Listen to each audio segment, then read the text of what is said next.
Hello dear students, कैसे हो आप सब। आशा करता हूँ बहुत ही मस्त होंगे, ज़बरदस्त होंगे। स्वागत है आपका हमारे यूट्यूब चैनल उन्नत क्लासेज बाई डीएस में। दोस्तों, अपन पढ़ रहे हैं इतिहास में वैदिक काल। वैदिक काल में अपने ऋग्वैदिक काल पढ़ लिया था।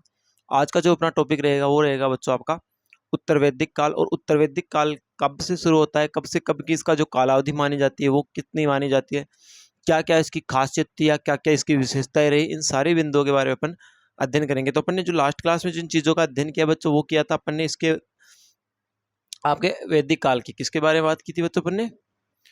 वैदिक काल। वैदिक काल में अपन ने काफी बिंदुओं पर चर्चाएं कर ली थी और अपनी चर्चाएं आई थिंक बहुत अच्छी से आपको समझ में भी आई होगी। अगर फिर भी आपको कोई डाउट है तो आप हमसे क्वेरीज पूछ सकते हो, कमेंट्स करके बता सकते हो कि क्या क्या चीजें जो आपके समझ में नहीं आई। और दोस्तों, इसी सेशन को अपन अपनी इस क्लास को या अपना इस रेट का जो बैच है वो बहुत ही शानदार रहने वाला। और दोस्तों, आपके लिए खुशखबरी की बात यह है कि अब आपके 2026 के रीट का जो विज्ञप्ति आपकी जल्द आपको देखने को मिल सकती है। और इसका जो एग्ज़ाम है वो बच्चों आपके नवंबर दिसंबर में इसका एग्ज़ाम होने के पूरे पूरे चांसेस बन रहे हैं। तो आप अपना वक्त बिना गवाए लगातार प्रयास करते रहिए, लगातार मेहनत करते रहिए और हमारे यूट्यूब चैनल से जुड़े और हमारे चैनल को लाइक शेयर और सब्सक्राइब करें, ताकि आपके लिए हम और भी बहुत बेहतरीन चीज़ें आपके लिए ला सके और आपको प्रोवाइड करवा सके। इस चीज़ के बारे में अपन अध्ययन की थी, ठीक है। उसके बाद अपन ने बात की थी, अपन ने बात की आपके सामाजिक जीवन, जिसका किसका ऋग्वैदिक काल में सामाजिक जीवन कैसा था, इसके बारे में अपन ने चर्चा की। इसके लोगों का जो पहनावा था उसकी चर्चा की। यहाँ की जो लोगों के लिए मनोरंजन के क्या साधन थे उसकी चर्चा की। यहाँ पे वैदिक काल में जो स्त्रियों की जो स्थिति थी, स्त्रियों की जो स्थिति थी उसके बारे में चर्चा की। और इसमें वर्ण व्यवस्था की भी ने चर्चा की और आश्रम व्यवस्था की इसमें चर्चा की गई अपने द्वारा। ऐसे कई इंपोर्टेंट बिंदु जो है आपके लिए अपन ने अध्ययन किए। और आज का जो अपना बिंदु, जो अपना नया बिंदु जो स्टार्ट होने वाला है वो आपका होने वाला है बच्चों उत्तर वैदिक काल। क्या होता है उत्तर वैदिक काल, कब की से कब की अवधि है आपका उत्तर वैदिक काल, इसके बारे में अपन चर्चा करने वाले हैं आज के सेशन में, ठीक है। तो आज का जो सेशन रहेगा अपना बच्चों, जो आपका आज का सेशन रहने वाला है आपका उत्तर वैदिक काल। उत्तर वैदिक काल, इसकी वजह जो कालावधि है वो आपके 1000 से 500 ईस्वी तक है। सॉरी, 1000 से 500 600 ईस्वी तक। कई जगह आपको 600 भी देखने को मिलते हैं, कई जगह आपको 500 भी देखने को मिलते हैं। 1000 से 500 ईसा पूर्व तक की इसकी क्या है बच्चों अवधि है। इसमें कई प्रकार के परिवर्तन हुए हैं, कई प्रकार के लोग इसके बारे में चर्चाएं करते रहे, कई बातें अपन है इसके बारे में जो अध्ययन करेंगे, ठीक है। सबसे पहले जो इसमें बात करेंगे बच्चों, इसकी जो सबसे पहली जो इम्पोर्टेंट बात है अपन ने जिसकी बात की थी अपने आपके जो ऋग्वैदिक काल के अंदर अपन ने किसकी बात की थी, अपन ने प्रशासनिक व्यवस्थाओं की बात की थी। किस तरीके से आपका कबीला बनता है, किस तरीके से एक सभा बनती है, किस तरीके से आपकी समिति होती है, किस तरीके से मिलकर जन बनता है और किस तरीके से आपका जनपद मिलता है और किन जनपदों के आधार पर आपका महाजनपद मिलता है। तो बच्चों, इस वैदिक काल की जो एक सबसे इंपॉर्टेंट विशेषता रही वो ये रही कि इसकी जो विशेषता रही वो ये रही कि आपका जो सभा और जो समिति, जिसके बारे में अपन ने ऋग्वैदिक काल में चर्चा की थी, सभा व समिति का जो दायरा था या जो दर्जा था वो समाप्त कर दिया गया। यानी कि आपके उत्तर वैदिक काल के अंदर सभा व समिति का कोई भी अवधारणाएं नहीं थी। और लेकिन इसी सभा को क्या बना दिया, राजा की प्रिवी काउंसिल बना दी। किस क्या बना दी? राजा की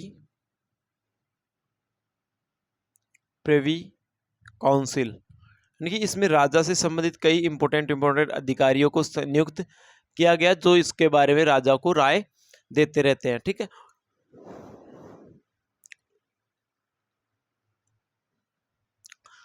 इस समय बच्चों आपका राज्य का स्वरूप पहले तो क्या था, कबीले के आधार पर था। तो कबीलाई न रहकर क्या हो गया था बच्चों, आपका क्षेत्रवाइज हो गया था।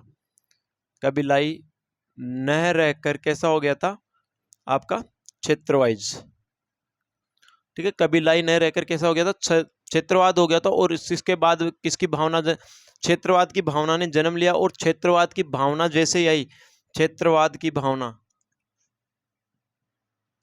जैसे आयो, जैसे क्षेत्रवाद की भावना, ये हमारा क्षेत्र, ये उसका क्षेत्र, ये हमारा इतना क्षेत्र हमारा है, ये इतना क्षेत्र हमारा है, ये आने के बाद बच्चों आपके बीच में क्या होता है, आपसी संघर्ष के जो कारण या जो संघर्ष की जो सुविधाएं या जो संघर्ष के जो कार्य बनते हैं वो बनना प्रारंभ हो गए, आपसी संघर्ष बनने लगे और बड़े क्षेत्रों द्वारा जो छोटे छोटे जो क्षेत्र छोटे छोटे जो कबीले थे उनको जीत लिया गया और इसी से आगे चलकर जनपदों का निर्माण होता है और जनपदों को मिलकर आगे चलकर महाजनपदों का निर्माण होता है। और अपन बच्चों उत्तर वैदिक काल के अंदर अपन 16 महाजनपदों व 10 गणराज्यों के बारे में बात करते हैं, जिसका आपके ग्रंथ अंगुत्तर निकाय में उसके बारे में उल्लेख मिलता है। ठीक है, क्षेत्रवाद की भावना ने जन्म लिया, आपसी संघर्ष बढ़ा और बड़े क्षेत्रों ने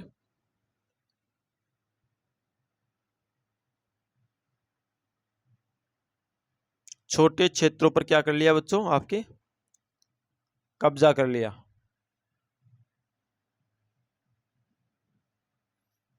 ये स्थितियां बच्चों आपके उत्तर वैदिक काल में बन रही और इन क्षेत्रों का जैसे जैसे जैसे जैसे क्षेत्र बढ़ेंगे, क्षेत्र मिलेंगे और जब से क्षेत्र मिलेंगे तो उसके अंदर वृद्धि होगी और छोटे छोटे क्षेत्र को जीतकर जो आगे चलकर वो जो छोटे छोटे जो क्षेत्र थे, छोटे क्षेत्र मिलकर क्या बनाएंगे,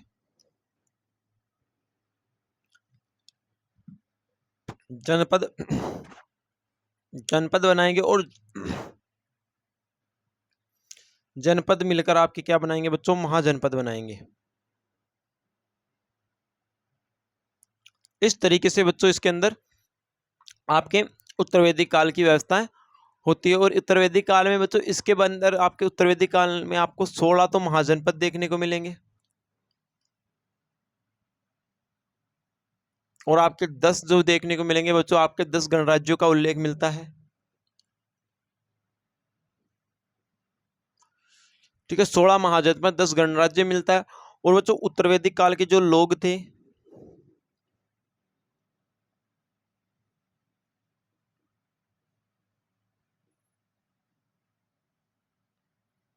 उत्तर वैदिक काल के जो लोग थे वो बच्चों आपके लोहे से परिचित हुए, यानी कि इनको किसकी जानकारी मिलने लगी, लोहे के बारे में ये जानने लगे। जबकि आपके ऋग्वैदिक काल के लोग किससे परिचित नहीं थे बच्चों, आपके लोहे से परिचित नहीं होते। इसके अपने को ऋग्वैदिक काल में साक्ष्य तो मिलते हैं, लेकिन साक्ष्य जो आपको मिलते हैं बच्चों ये इसके उत्तर वैदिक काल ऋग्वैदिक काल के समाप्त होने के बारे में मिलता है। और बच्चों इन जो 16 महाजनपद और 12 जो गणराज्य इनका उल्लेख जो आपको देखने को मिलता है वो आपके अंगुत्तर निकाय में देखने को मिलता है।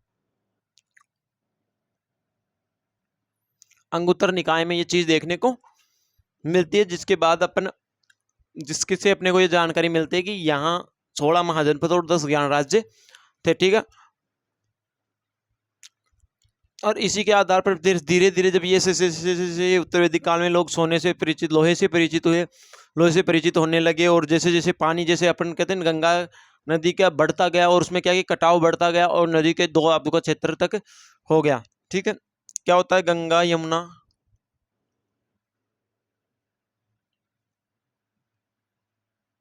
दोआब का विस्तार, गंगा यमुना दोआब का विस्तार होता है। ठीक है,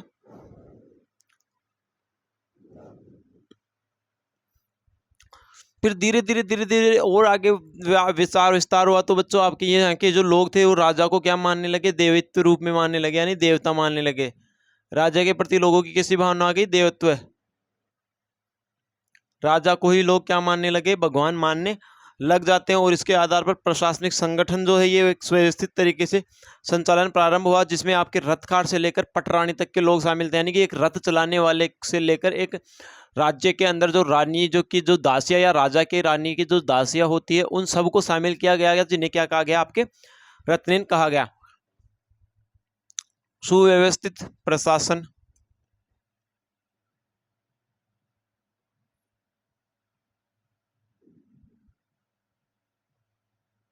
ठीक है, आपका सुव्यवस्थित प्रशासन हो गया। आपके उत्तर वैदिक काल में पहले जो ऋग्वैदिक काल में था वो आपका व्यवस्थित जो प्रशासन था वो एक प्रकार से व्यवस्थित नहीं था। और इस प्रशासन में बच्चों एक रथकार यानी एक रथ चलाने वाले से लेकर एक पटरानी तक, यानी कि राजा की रानी की जो दासियां होती थी उन सबको शामिल किया जाने लगा। तो जिससे क्या कि सबकी बातों को समझा जाने लगा, सबकी बातों को मुख्यतः इंपॉर्टेंस दी जाने लगी बच्चों। इस चीज को रत्निन कहा जाने लगा।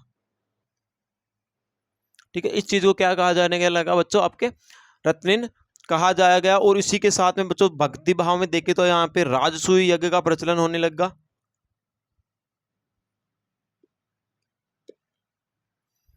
राजसूय यज्ञ प्रारंभ होने लगा।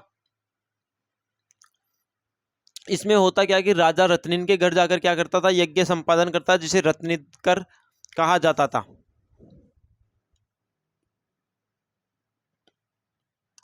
रत्निन के घर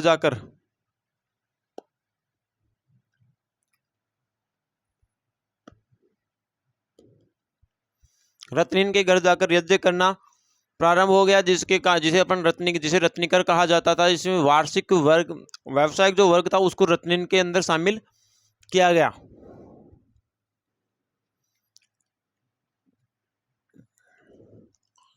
यानी कि राजा अपने रत्निन के घर जाके राजसूय यज्ञ का आयोजन करता था, और उस यज्ञ का जो भी खर्चा होता था वो उस रत्निन के घर से ही होता था। रत्निन किसे कहते हैं बच्चों?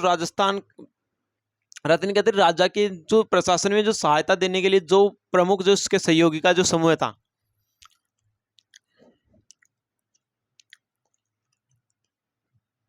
राजा के सहयोगियों का समूह है।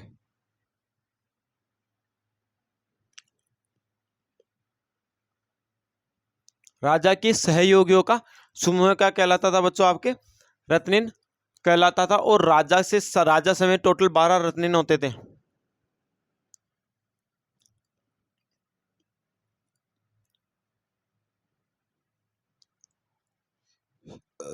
तो ये कैसे होगी? 11 प्लस 1, एक राजा खुद और 11 अन्य लोग शामिल थे। और इसके अंदर रत्निन को अलग अलग नाम दिए जाते थे, और उस रत्निन के अंदर उन्हीं के उसके अलग अलग कार्य दिए जाते थे। तो ठीक है दोस्तों, क्या चीज जो देखी अपन ने अब तक, जो इंपॉर्टेंट जो चीजें अपन ने जो अब तक जो देखा वो ये देखा बच्चों। सबसे पहले अपन ने बात की कि उत्तर वैदिक काल आपका 1000 से 600 ईसा पूर्व के काल को उत्तर वैदिक काल कहा जाता है। इसके अंदर बच्चों जो सभा व समिति, जो प्रशासनिक ढांचे के जो मुख्य रूप थे, सभा व समिति, उसको क्या कर दिया गया बच्चों आपके? समाप्त किया गया। और इसको समाप्त करने के बाद इसकी राजा की एक प्रिवी काउंसिल बनाई गई, जिसे क्या कहा गया बच्चों आपके? रत्निन कहा गया। और इस आपके उत्तर वैदिक काल में क्या हुआ? पहले लोग कबीले में रहते थे, कबीले के आधार पर रहते थे, लेकिन अब व्यक्तियों में क्या आ गई? कबीले के बजाय क्षेत्रों के आधार पर भावना आ गई कि ये इतना क्षेत्र मेरा है। और जैसे ही क्षेत्रवाद की भावना उत्पन्न हुई, लोगों के अंदर आपसी संघर्ष प्रारंभ हो जाता है। और जो बड़े बड़े अधिकारी, जो बड़े बड़े राजा थे, जो बड़े बड़े बलशाली राजा थे, वो छोटे छोटे क्षेत्रों को अपने कब्जे में लेना प्रारंभ कर लेते हैं। और वो जो छोटे छोटे क्षेत्र जो मिलकर जो चीज बनती है वो आपके क्या कहलाती है बच्चों? आपके जनपद कहलाती है। और जनपदों के मिलान से जो आपका होता है वो आपका महाजनपद कहलाता है। ठीक है, इसके बाद बात करते हैं बच्चों आपके इसके अंदर आपके अंगुत्तर निकाय के अंदर बच्चों 16 महाजनपदों और 10 गणराज्यों का उल्लेख मिलता है। और उत्तर वैदिक काल के लोग बच्चों आपके लोहे से परिचित थे। किससे परिचित थे? लोहे से। ठीक है, और राजसूय यज्ञ का प्रचलन बढ़ा, जो कि कहाँ किया जाता था? रत्निन के घर जाकर किया जाता था। यानी किसी भी रत्निन के घर राजा चला जाता था, वहां वो यज्ञ करता था, और उस यज्ञ का जो सारा खर्चा जो वहन किया जाता था वो बच्चों किसके द्वारा किया जाता था? रत्निन के द्वारा किया जाता था। अब बच्चों राजा के दरबार में राजा सहित बच्चों आपके 12 रत्निन हुआ करते थे। और वहां पे जो यज्ञ किया जाता था, उस यज्ञ के अंदर जो पैसे लगते या जो खर्चा लगता था उसे रत्निन कर कहा जाता था। वैसे रत्निन जो कहते हैं वो बच्चे राजा के सहयोगों का क्या होता था? समूह होता था।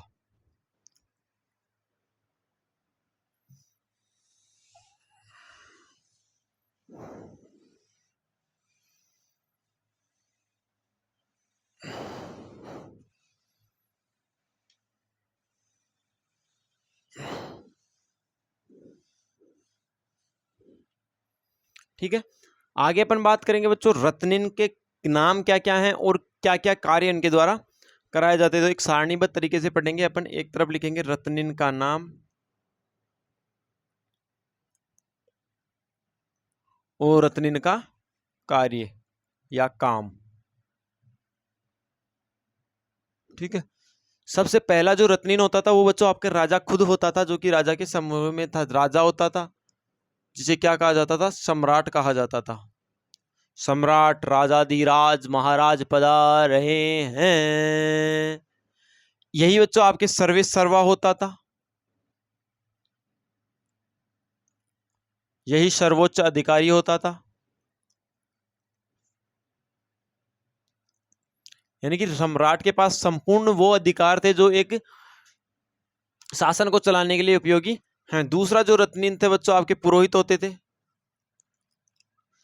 पुरोहितों का काम था राजा को यज्ञ करवाना, अनुष्ठान करवाना, या जो इसे आपका जो पुरोहित होता था वो क्या करता था, राज्य का क्या होता था, मुख्य सलाहकार। राजा को किसी कार्य के लिए सलाह किस तरीके से देनी है कि अगर यहाँ युद्ध छिड़ गया तो उस युद्ध पर किस तरीके से काबू पाया जा सकता है, तो उसके लिए जो आपका जो राजा सलाहकार रखता था उसे कहते थे मुख्य सलाहकार। जैसे राजा का मुख्य सलाहकार क्या कहलाता था बच्चों, आपके पुरोहित कहला जाता था। तीसरे जो हैं आपके वो है सेनानी। चूड़ावल मांगी सेनानी, सिर काट दे दियो क्षत्राणी। ठीक है, ये जो बच्चों आपके सेनानी होता था ये सेना का प्रमुख होता था।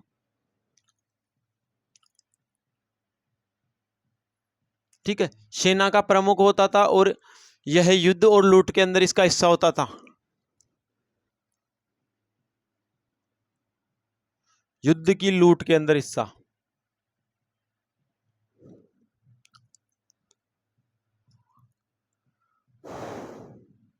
युद्ध की जो भी लूट होगी उसका उसके अंदर किसका हिस्सा होता था बच्चों, आपके सेनानी का हिस्सा होता था। अगला जो आता है बच्चों आपके तीसरा जो चौथा जो है वो आपका सूत या सारथी।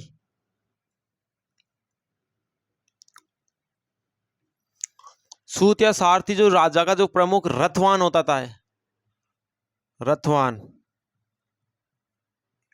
राजा का प्रमुख रथवान होता था। युद्ध के समय राजा का उत्साहवर्धन करता था, राजा को मोटिवेट करता था।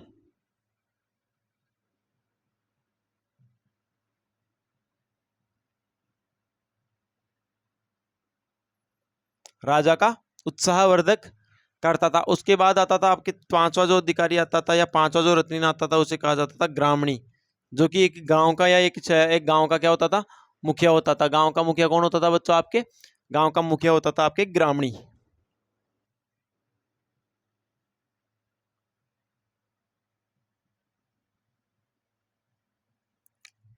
ठीक है, गांव का मुखिया होता था। उसके बाद आपके आता है बच्चों संग्रहिता।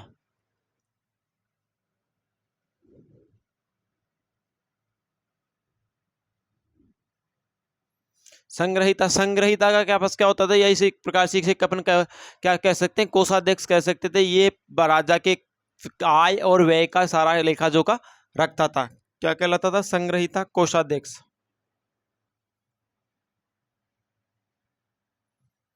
ये बच्चों पांच, बाकी पांच अपन अभी थोड़ी देर में पढ़ेंगे। तो कौन कौन से राजा, जो सबसे पहला जो रत्नीन है वो राजा खुद है, राजा सम्राट है, वो क्या होता था, वो सर्वा होता था, सर्वोच्च अधिकारी होता था।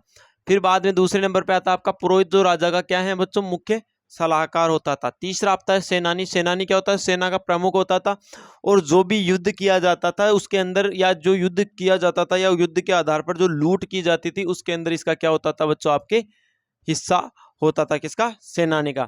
अगला है बच्चों सूत या सारथी। सूत या सारथी एक रथ चालक होता था या सारथी होता था। जैसे महाभारत के युद्ध में आपके अर्जुन के जो सारथी थे वो भगवान कृष्ण थे। वह बच्चों एक तो रथ का चलाने का कार्य करता था और युद्ध के समय राजा को मोटिवेट भी करता था। यानी कि राजा को भी मोटिवेशन की आवश्यकता है, उसी आधार पर एक स्टूडेंट को भी हर बार समय समय पर मोटिवेशन की आवश्यकता होती है। ठीक है, अब देखो आप थक गए हैं तो आपके लिए एक मोटिवेशन लाइन पेश कर रहा हूं मैं कि रणभूमि के बीच खड़ा हूं, साथ मेरे तकदीर नहीं। मैं धीर धार कर बैठूं क्यों जब हाथ मेरे शमशीर नहीं। इन बरछी भालों से बचा ले, अब ऐसा कोई पीर नहीं। दाव पे दाव हार रहा हूं, मुझसा कोई रणधीर नहीं। जो क्षीण आंकते हैं मुझको, अब उनकी कोई खैर नहीं। मैं उस मंजिल तक जाऊंगा जहां मुझसा कोई शमशेर नहीं। ठीक है, देखो सब में मोटिवेशन आ गया होगा। तो हर बार युद्ध में भी राजा को भी किसकी आवश्यकता होती थी, आपके मोटिवेशन की आवश्यकता होती थी। अगला जो है आपका ग्रामीणी, जो क्या होता था बच्चों, आपके गांव का मुखिया होता था। संग्रहिता उसे कह सकते थे कोषाध्यक्ष। ठीक है, तो क्या मोटिवेशन लाइन थी, मोटिवेशन लाइन ये थी आपके लिए कि रणभूमि के बीच खड़ा हूं, साथ मेरे तकदीर नहीं। रणभूमि के बीच खड़ा हूं, साथ मेरे तकदीर नहीं। मैं धीर धार कर बैठूं क्यों जब हाथ मेरे शमशीर नहीं। इन बरछी भालों से बचा ले, अब ऐसा कोई पीर नहीं। दाव पे दाव हार रहा हूं, मुझसा कोई रणधीर नहीं। जो क्षीण आंकते हैं मुझको अब उनकी कोई खैर नहीं, मैं उस मंजिल तक जाऊंगा जहां मुझसा कोई शमशीर नहीं, जहां मुझसा कोई शमशीर नहीं। ठीक है, इसी मोटिवेशन लाइन के साथ अपन आगे स्टार्ट करते हैं। आगे की अगली चीज के बात करते हैं अपन अक्षवाप। अगला जो आपका अधिकारी होता था वो कहता है कौन सा होता था बच्चों, आपका अक्षवाप। अक्षवाप क्या होता था?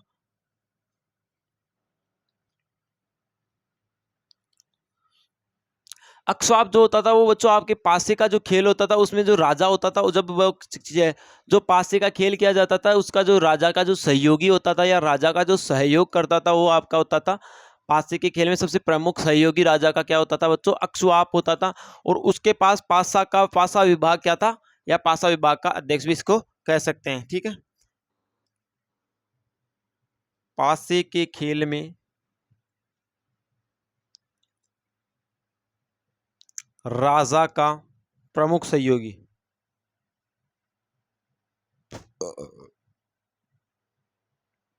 ठीक है, और इसे ही क्या कह सकते थे अपन, पासा विभाग का अध्यक्ष।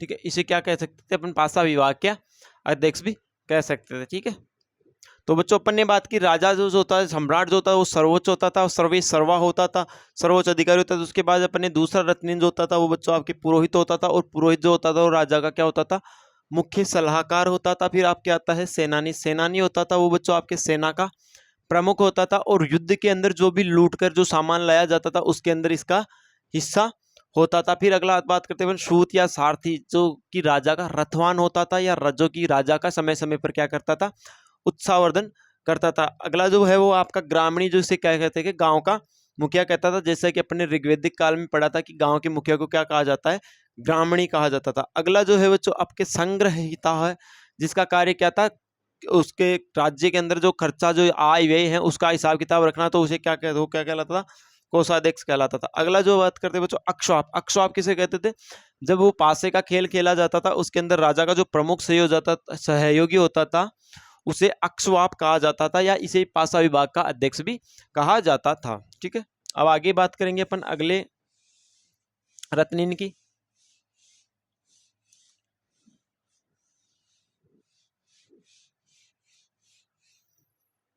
अगले रत्निन की बात करते हैं बच्चों अपन आठवां जो रत्निन है बच्चों वो आपका है गोविकर्तन। कौन है बच्चों आपके, गोविकर्तन।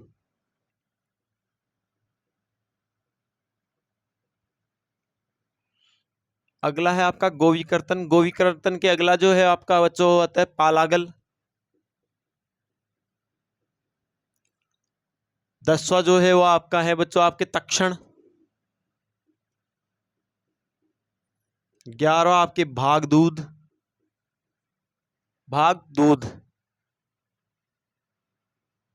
12वां और अंतिम जो है वो आपका है बच्चों आपका छत्री। ये तो बच्चे मुख्य रत्नीन हो गए, और इसके अलावा एक कई अन्य रत्नीन भी थे। 13वें में अपन पढ़ लेंगे अन्य रत्नीन कौन कौन से हैं। ठीक है, जो बच्चों सबसे पहला जो रत्नीन था गोविकर्तन। गोविकर्तन क्या होता था, गोविकर्तन आपके जैसे गाय, वैसे ही आपको सीधे शब्दों से पता लग रहा है, गाय विभाग का अध्यक्ष। गाय विभाग का अध्यक्ष। ठीक है, गाय विभाग का अध्यक्ष कौन रहता था बच्चों आपके, गोविकर्तन कहते थे। इसे अपन गवाध्यक्ष कह सकते हैं, गवाध्यक्ष। फिर आपका आता अगला आता है आपका पालागल। पालागल वो होता है जो राजा का जो मित्र होता था, या संदेशवाहक होता था, या विदूषक होता था। राजा का मित्र, संदेशवाहक,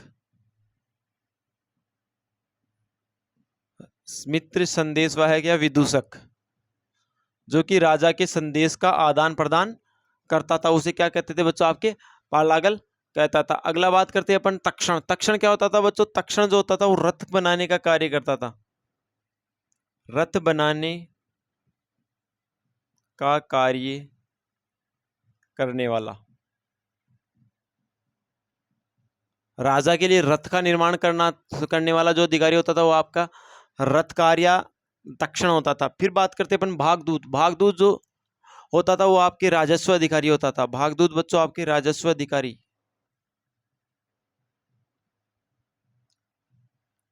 ठीक है, अगला बात करते हैं कि शक्ति छत्री जो होता था वो बच्चों आपका राजप्रसाद का बंधक होता था।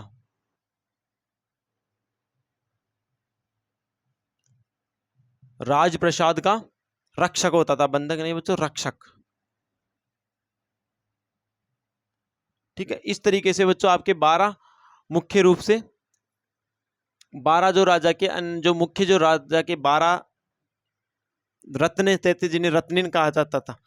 ठीक है, इसके बाद अन्य में अपन बात करेंगे बच्चों, एक महिषी है। अन्य में एक बात करेंगे अपन, एक तो महिषी की, जो कि राजा की पटरानी होती थी या खास सबसे प्रमुख जो रानी होती थी उसे क्या कहता था, आपके महिषी कहा जाता था।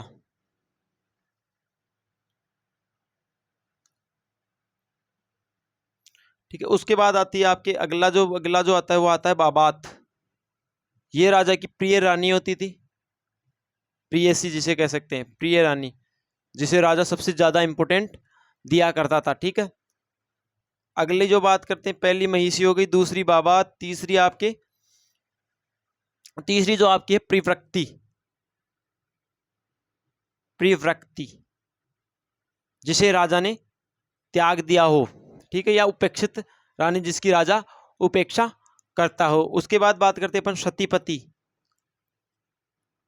सतीपति को कहता था वो आपका 100 गांवों का मुखिया होता था।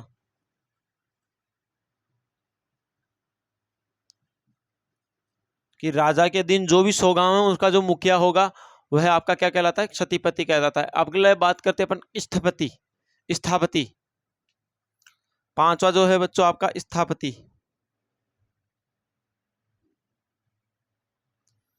स्थापति जो होता था बच्चों आपका, स्थापति का तात्पर्य होता है बच्चों सीमांत क्षेत्रों के प्रशासक या मुख्य न्यायाधीश।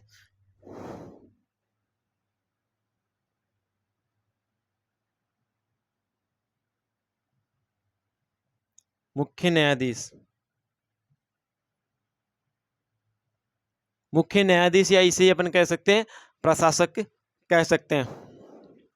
बच्चों आपके जो स्थपति और सतीपति और स्थपति था, ये दोनों बच्चों रत्निन में शामिल नहीं है। ठीक है, ये भी चीज ध्यान रखने वाली है। अगली बात करते हैं राजकृत से तात्पर्य होता है ना कि जिसका निर्माता क्या हो, राजा हो, और वो ब्राह्मणी सूत इत्यादि को शामिल किया जाता है। ठीक है, राजकृत। छठा जो है आपका राजकृत। सातवां जो है आपके लिए वो बच्चा आपका विरास।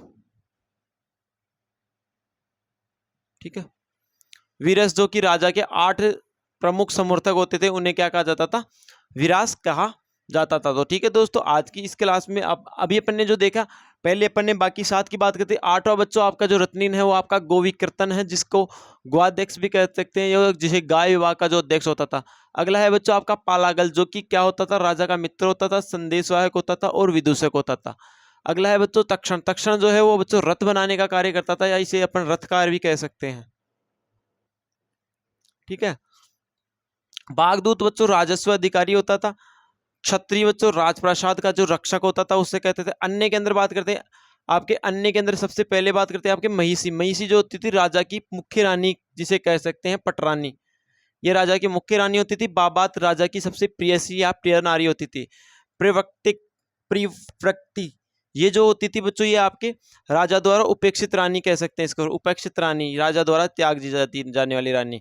अगला आता है बच्चों सतीपति। सतीपति जो होता है वो बच्चों आपके 100 गांवों का मुखिया होता था। स्थपति सीमांत क्षेत्रों का मुख्य न्यायाधीश होता था। राजकृत जो होता था वो बच्चों आपके जो होता था क्या होता था, ग्रामीणी या सूद इत्यादि को शामिल नहीं किया जाता। ठीक है, इसका निर्माता कौन होता था, राजा। और अंतिम जो है आपका विरास क्या होता था, विरास बच्चों 8 जो प्रमुख समर्थक है राजा के, 8 प्रमुख अधिकारी। जैसे अब वर्तमान समय में नेता के कई चमचे होते हैं ना, जो प्रमुख चमचे यानी प्रमुख लोग, यानी ये तो मेरा खास आदमी है। ठीक है, तो इसी के साथ आज की क्लास को यही विराम देते हैं। कल नए बिंदु नए विषय के साथ फिर से मिलेंगे। तब तक के लिए मैं आपसे अलविदा लेता हूं। धन्यवाद। जय श्री श्याम। राधे राधे। नमस्कार।